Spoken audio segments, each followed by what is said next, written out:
O que a gente vai falar nessa aula é sobre o Async Await, que é uma nova forma da gente trabalhar com programação assíncrona dentro do JavaScript. Então, o que é essa programação assíncrona? Se você já estudou JavaScript básico ou já viu o nosso curso de JavaScript gratuito, você sabe que existem as promises. As promises são formas da gente realizar ações de forma assíncrona e as promises são muito utilizadas, por exemplo, para a gente fazer requisições à API, né, a endpoints, servidores back-end e assim por diante. Então, eu posso criar promises também de forma manual dentro do meu JavaScript. Então, vamos supor, vou criar aqui uma constante, pode ser minha promise, né, que vai ser uma função que retorna uma promise. E nessa promise aqui dentro, utilizando arrow functions, eu posso pegar o resolve e o reject e daí retornar alguma coisa. E daí aqui dentro eu vou utilizar o set timeout, também utilizando uma arrow function para chamar o nosso resolve passando o ok depois de 2 segundos, né? Basicamente isso aqui é a criação de uma promise comum. A gente não vai ver sobre isso porque não faz parte do ES6, mas é só uma forma da gente conseguir fazer com que alguma coisa demore para executar, né? Como se fosse uma chamada API que a gente vai ver mais para frente. E agora, a promise ela tem esse efeito aqui. Eu posso fazer minha promise.then e daí eu pego o resultado, certo? E posso dar um console log nesse resultado. Vamos testar nisso aqui. Eu vou executar ela, deixa eu abrir o console log. Ele já deu ok aqui, mas quando a gente executa, ó, 2 segundos depois, daí ele dá o ok, né? Esse é o efeito da promise. A gente consegue trabalhar com esse delay, com esse assincronismo dentro do JavaScript. E aqui dentro, a promise ela sempre tem essa sintaxe. A gente geralmente tem um ponto .then e daí a gente tem um ponto .catch para pegar os erros, né? Então a gente tem essa sintaxe aqui. A partir do ES8, a gente consegue utilizar a sintaxe do async await, que vai deixar o nosso código muito mais limpo, beleza? Então, como é que eu utilizo essa sintaxe do async await? Primeiramente, eu começo definindo uma função. Então, eu vou definir aqui function, por exemplo, executa promise, tranquilo? Sempre tem que ter uma função por volta.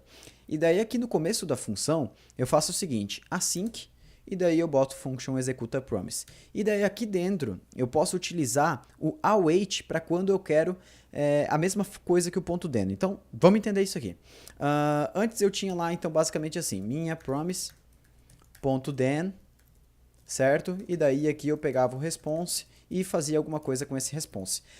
O que eu posso fazer aqui agora é definir uma constante response, então eu estou passando essa parte do response para o começo, beleza? Igual a await, e daí aqui o nome da função que vai me retornar a promise, que eu faço ponto .then. Então é minha promise. Então eu dou um await minha promise e agora eu posso dar um console log response normalmente, tranquilo? Então executa promise. Eu devo ter o mesmo resultado que antes. Deixa eu ver aqui porque que ele deu erro.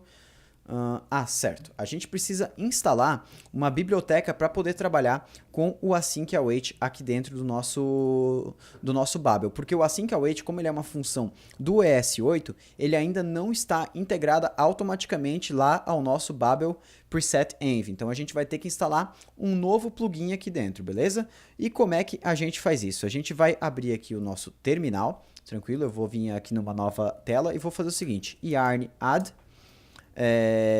@babel /plugin transform async to generator, beleza? Essa é a primeira coisa que eu vou instalar. E vou botar aqui um if em D maiúsculo para ele instalar como uma dependência de desenvolvimento. Eu vou precisar, além disso, uma outra dependência chamada babel /polyfill, que é outra dependência que vai trazer novas funcionalidades aqui para o nosso Babel, beleza?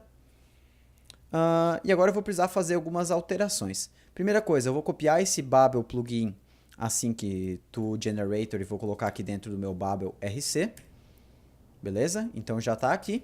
E esse Babel Polyfill, eu vou colocar ele em outro lugar. Aqui no meu webpack config.js, aqui onde a gente tem o entry, eu vou transformar isso aqui num array, beleza? E aqui no primeiro parâmetro, vou botar vírgula aqui, eu vou colocar o Babel /polyfill, tranquilo? Então ele vai carregar o Babel Polyfill antes de carregar o nosso main.js. basicamente para ele conseguir repassar isso aqui. A gente não vai entrar a fundo o que faz o polyfill, mas se você tiver interesse, é só entrar no site do BabelJS, você vai ver lá certinho tudo explicando. Eu vou salvar agora, vou vir aqui no meu Yarn, onde está rodando o meu Webpack Dev Server, vou cancelar e executar ele de novo. Show de bola, agora se eu vim aqui e atualizar a minha página, eu já tenho a mesma funcionalidade que eu tinha antes, agora utilizando o async await, beleza? Então, o que aconteceu aqui com o async await? A gente, ao invés de ter que ficar utilizando .den, .cat, .den, .cat toda vez, a gente pode definir aqui um async, e daí aqui dentro a gente pode trabalhar quantas vezes a gente quiser com o await. Então a gente não precisa ter aquele código utilizando callback, utilizando cascata, a gente pode ter simplesmente vários awaits um embaixo do outro. E daí a segunda linha só vai executar a partir do momento que a primeira executar. Então toda vez que a gente tiver o await na frente de uma função que retorna uma promise, a próxima linha só vai executar depois que isso aqui terminar. Então vamos fazer um teste aqui. Eu vou colocar aqui, colocar aqui umas três promises dessa aqui.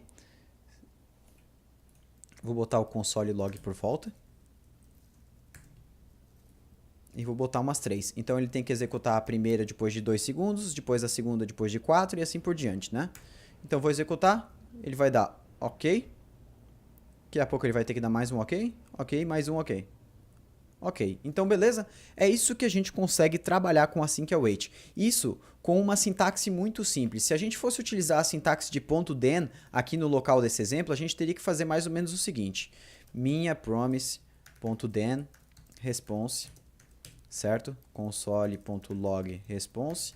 De novo, minha promise.den response, console.log response. E daí mais uma vez, minha promise.den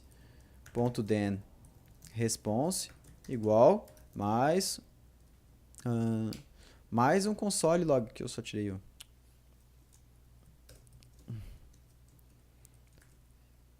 mais uma vez o console log response. Então veja quanto código a gente está escrevendo e a gente pode converter isso aqui tudo nessas 3 linhas bem menos verbosas.